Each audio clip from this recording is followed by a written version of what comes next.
3, 4 lengths. Blazing Harry went to second from Military Award, bolted in, but that's exactly what Steparty's going to do. He's going to bolt it in 3 out of 3, and he's the real deal. Blazing Harry 2 away second. General Bow fighting it out. The mare's got a bit of grip. She's taken the lead from General Bow, coming back at Sai. Sai in front, hanging on. Sai wins at a half neck. General Bow 2 lengths, Act the Boss.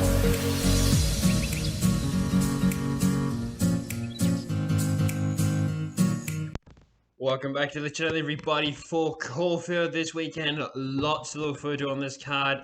First meeting back since it's been Classic Day, and I'm really looking forward to this card.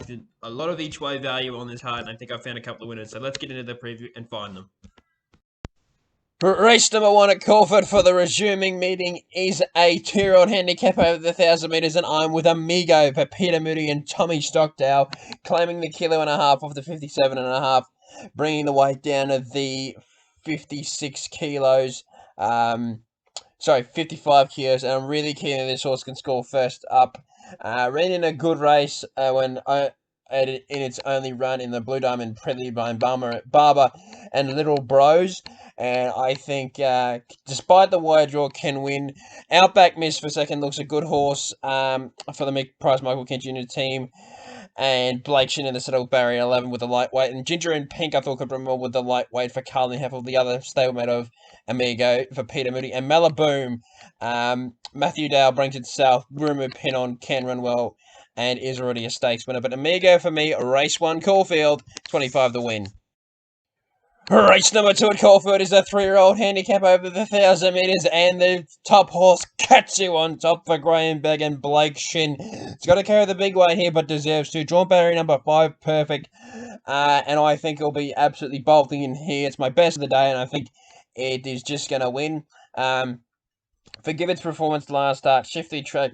Hopefully he's going to get a better track here, better grounding here, and I think with Blake Shin going aboard, slight jockey upgrade from Geordie Childs, can ride this horse to a victory here. From Bubble Palace, who I think can run well, was good last start for Bo Mertens in the saddle and can run well here with the 54 kilos in barrier number 2, likely goes forward. Epic Centre was good at Mornington last start, running second for Clayton Douglas. Martin Cartwright takes the claim getting the weight off with barrier number 3, and Penthouse, another one for Matthew Dow, brings itself with Ben Allen in the saddle, comes out of some strong Sydney races, being a couple of midways. But Katsu for me, race 2, Caulfeild, my best bet of the day, 50 the win.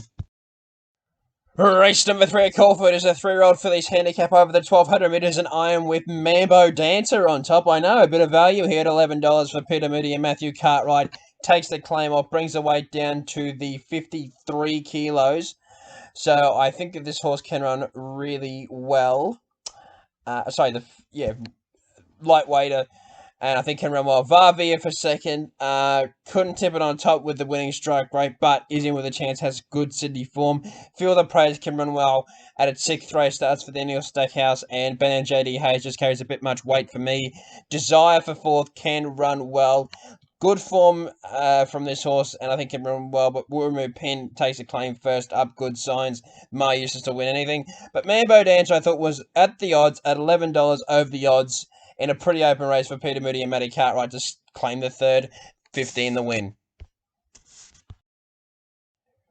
Race number 4 at Caulfeild is a benchmark 78 handicap over the 1,600 metres, and I like 2 in this race. I couldn't split them, and they're both at good odds. Marshall Eagle on top, and Naboo Star as well. But I'll go through Marshall Eagle first. Charlotte Littlefield trains this import for Benny Allen to ride with the 61 kilos. Drawn well in barrier number 4. He'll handle any condition that Caulfeild jumps up at.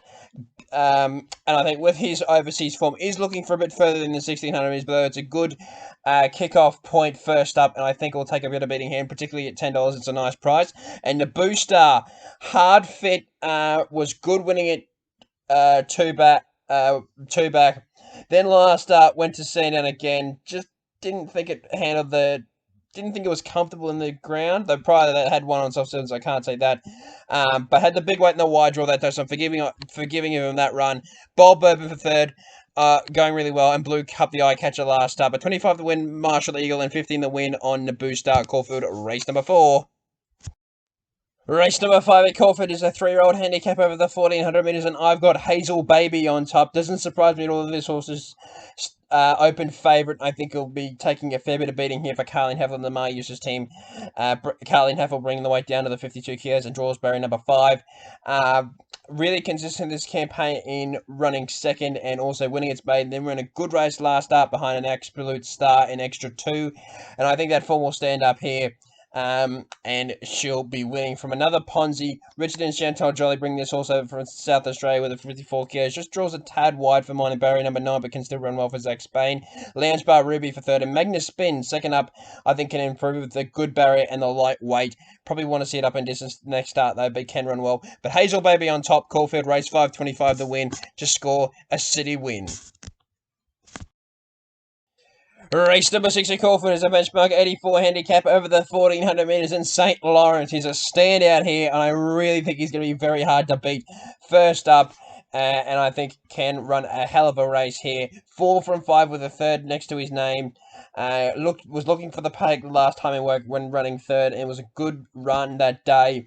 But having said that, I think can still run well and win first up here for Benny on the Mar Users team. And the barrier doesn't worry me at all because he'll sit back, pounce late, excellent turn of foot, and be absolutely mowing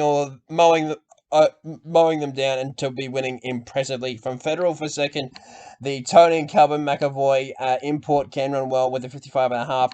Interesting run up with, but I think it's the run with the lightweight and good draw. Barbie's Fox, fifth up, and can run well with Dan Stackhouse. The weight worries me though. And Arran Bay first up will run a place, I think, but needs a bit further than this. But St. Lawrence race 6, Caulfeild 30 the win.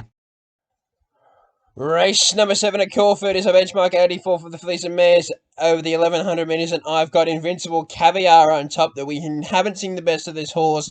First up, needed the run, had a good blow and needed it, so I'm going to be forgiving of that effort, but needs dry ground. And hopefully the track will stay soft 5 to potentially upgrade her to a good 4 on the day, and she'll be winning, because if that happens, I'm confident in her chances to win this.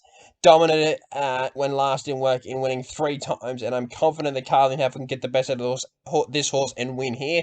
Senegalia for second, can run well for Wuramu Pen. Dominant winner, well, good winner last start, but draws barrier 10 here for the Mar Users camp. Winning Verse, I was happy to take on as favourite. I don't think it can win, but was in good winner last start in Sydney, and trainer brings himself and puts Blake shit on, so there's all good signs. And Bright Diamond first up for the Peters Investment team, and they book Luke Campbell for the ride. But Invincible Caviar for me, race 7, Caulfeild 25 the win.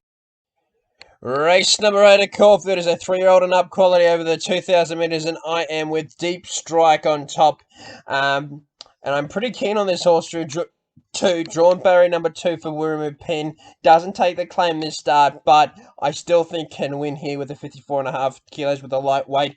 And importantly, I think can probably go up and lead this field. There isn't much pressure, and I think can go forward from the barrier. Drew wide last start, they had to go back, but I think they can go forward from that barrier here, and I think it's hard to beat. From Normandy Bridge was the only one chasing out of the pack last start, and can run well for Harry Coffey back in the saddle. Flash Feeling, I'm going to give another chance to Can run well with the 54 kilos for Matt Cartwright, draws well and barrier number 5. And Cherry Tortoni for 4th. After the last start, I'm not going to be on him again, but I still think he can run well. But Deepstrike for me, race 8, Caulfeild 20 the win. Race number 9 at Caulfeild is a benchmark 84 handicap over the 1200 metres, and I'm with Outback Action to finish the day for Peter Mitty for Carleen Heffel, and I'm pretty confident in this horse's chances too. Now, I know what you're going to say, this horse was disappointing last start in Adelaide as an even money favourite, but I'm not convinced it was suited down there. Back to Melbourne, forgive a good horse off one disappointing run, was dominant prior to that run. And I think with the 52.5 can take a fair bit of beating here from barrier number 5. Should stalk the pace and be too strong for these over the 1200 metres. Tijuana for second is a very classy horse on his day, and I'm excited to see what he does here first up with the 58 kilos for Luke Campbell. Ben and JD Hayes barrier 13 worries me. Skywolf first up, can run well, probably goes forward from the barrier and can run well. And Proconsent, $34 is way over the odds for this horse. Third up, Hard Fit, Lindsay Smith, Tommy Stockdale, I think it can run well. But Outback Action for mine, race 9, Caulfeild, 30 the win to end the day. Thank you everyone for watching my preview for Caulfeild. It's back. Can't wait for this card. It's going to be an absolute cracker. And I'll see everyone next week for Flemington. It's finals day.